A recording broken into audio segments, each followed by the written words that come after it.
बिस्मिल्लाहिर्रहमानिर्रहीम। अस्सलातु वस्सलामु अलैका या रसूल अल्लाह व अला आलिका व सहाबिका या हबीब अल्लाह।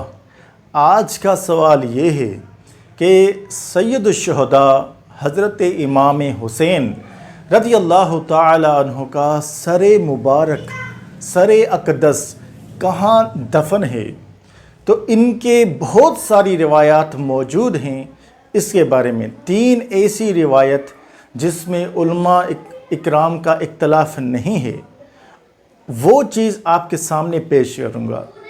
सबसे पहली रिवायत कि हज़रत सैयदना इमाम हुसैन रज़ी अल्लाह ताला अन्हु का सरे अक़दस करबला शरीफ में ही दफन किया गया, वहीं पर मौजूद था और वहीं पर उनको दफन किया गया। इस रिवायत में तमाम उलमाए किराम मुत्तफ़िक़ हैं कि हज़रत इमाम हुसैन का सरे अक़दस करबला शरीफ में ही मौजूद था और वहाँ पर ही इसे दफन किया गया।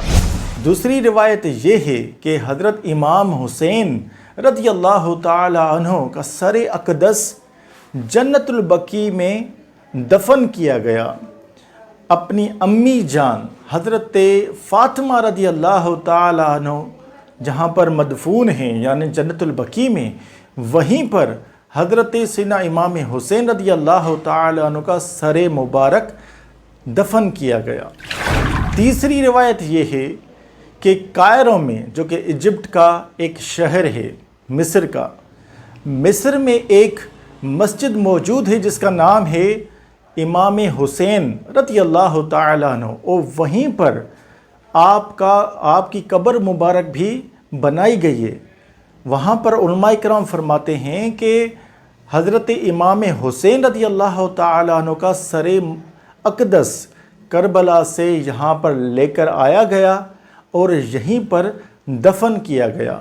तो ये 3 रवायत मौजूद हैं जिसके मुताबिक हज़रत इमाम हुसैन रज़ी अल्लाह ताला अन्हु का सरे अक़दस सरे मुबारक दफन किया गया। पहली करबला में मौजूद है, मेजॉरिटी ऐसे समझें कि 90% लोग उलमाए किराम इसी से मुत्तफ़िक़ हैं। दूसरी जन्नतुल बकी में मौजूद है मदीने में। तीसरी मिस्र में हज़रत सैयदना इमाम हुसैन का सरे अक़दस दफन किया गया।